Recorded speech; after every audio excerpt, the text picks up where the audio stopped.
Hey, so we have a timestamp shard event coming this weekend, but remember we have that new fusion legendary coming really soon. So I think it would be best to save your shards. But just in case you're curious about the timestamp champions this weekend, the theme is shield champions. So these are all very useful for places like the Doom Tower, the Scarab Boss especially, but will be useful for a lot of mainly PvE content. Some of them will be great for Hydra. Let's start with the epics first. We have first is from the Sacred Order, and actually this is my favorite epic for dealing with the Scarab Boss. This is Logic Falcon Heart. He has this two-turn shield, two-turn cooldown shield for 2 turns. The shield is equal to 20% of this champion's max HP. A very rare skill to have a 2-turn shield on a 2-turn cooldown. So this is going to be pretty much permanent. Very useful skill for the Scarab Boss. I do use Logic against the Scarab Boss myself. So yeah, he's a very cool champion to have. He also has this debuff removal for one ally on his A2 with ally protection and a decreased attack on his A1. But those aren't really that useful. You're really just bringing him in for those shields and this nice aura right there. Next one is Melga from the Dwarves. She is very useful because she is actually the only reviver in the epics for the Dwarf faction. She has the revive on her A3, revives 2 random allies with 20% HP, 20% turn meter, also places a shield on the revived allies for 2 turns equal to 30% of their max HP. The only other reviver in this faction, I believe, is Molly, which is of course a legendary, and as you can see I don't have a lot of legendaries from the dwarves, so very useful in faction wars, especially if you plan to complete stage 21 without any of your champions dying. She will be very useful for that. All right, so that's the second one.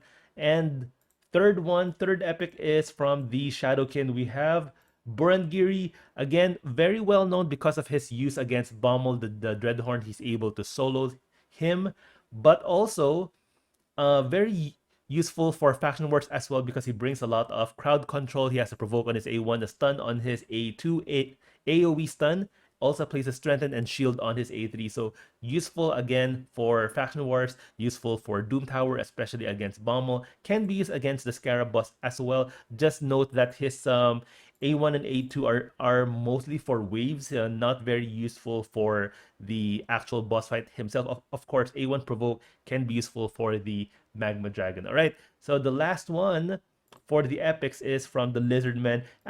Actually, he's an okay epic champion. He's void though, not really the best, but he can be useful again because he does have the shield and the block debuff and the debuff removal for all allies. So this A3 is actually quite cool. He also has this AoE that has a chance to steal 1 random buff from each enemy. He is okay, but I wouldn't pull Void Shards for this guy during a times 10. Just wait for a normal times 2 Void Shard weekend, and maybe you can get a chance to pull him and then put him in your Faction Wars team. But otherwise, I wouldn't really recommend pulling Void Shards again for this guy. All right, so let's go to the legendaries. First one here is Archbishop Pinthroy.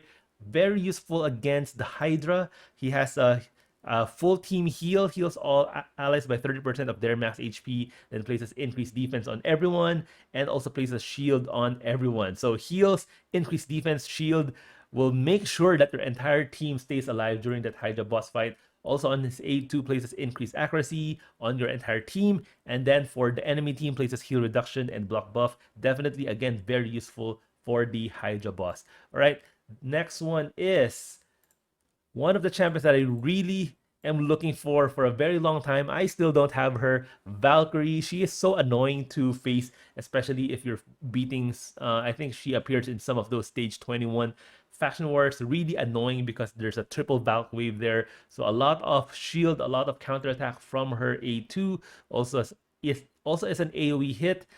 She is defense based, so she's very sturdy. She has this really annoying passive that really takes, or you really see this effect when you're facing her in arena.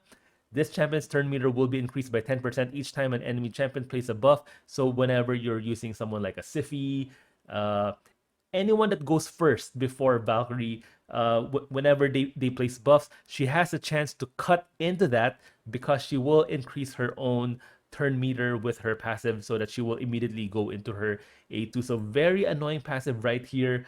Also, I mean, if you're facing her in Faction Wars, you think you're going to go first, you have your speed booster go first, and then Valkyrie will cut in because of this passive. So yeah, really annoying to face, and I still don't have her. All right, and next one, let's go back to the dwarves. We have Borgard the Elder. Now, not really that impressive of a champion. He does place shields on his A3 with a chance, or he removes one random debuff. It's not a full debuff removal, but it is on a 3-turn cooldown, so that's okay. Places increased resistance and increased speed for everyone on his A3. Probably can be useful for Doom Tower, for one of those longer PvE contents, boss fights with this increased resistance, increased speed, with the shields, debuff removal. But then again, not really the most useful legendary out there. Not totally useless, but again, I wouldn't pull shards for this guy. And the last one is from the Dark Elves. We have there you go, Blind Seer. I don't have her. She's very cool. Not really a top tier Void legendary, but again, if you have her, she's cool, but don't pull Void shards for her. She is very useful for the Fire Knight though, because she does have a triple hit A1 with a chance to decrease the turn meter. So again, really cool A1 for the Fire Knight. Has a block debuff on her A2, and places a shield on everyone, and a full team revive on her A3. So useful to keep your entire team alive during the Fire Knight fight. But yeah, otherwise though, not really that useful in a lot of different areas in the game. There are better champions, but she is not totally useless, but definitely not a top tier Void Lego. But yeah, again, my advice is do not pull shards this weekend. Save your shards. We are expecting a ×2 ancient shard right after this ×10 shard. So that's the weekend after this weekend. So save your shards for that one. You will need those to complete the Frisian champion Helicath. Right? But yeah, those are the ×10. I expect this to be sort of a weekend wherein not a lot of players are spending money on Raid. And again, like what I've been saying, Raid has to compete with Diablo Immortal this weekend. So probably Plarium will see a lot of, or maybe lower playtime during this weekend because again of the release of Diablo Immortal. So Plarium, step your game up or else you're gonna lose players. All right, so that's it. That's this ×10 shard weekend. But yes, again, looking forward to the next weekend after this one for the ×2 event. Thank you guys for watching. I'll see you guys in my next one.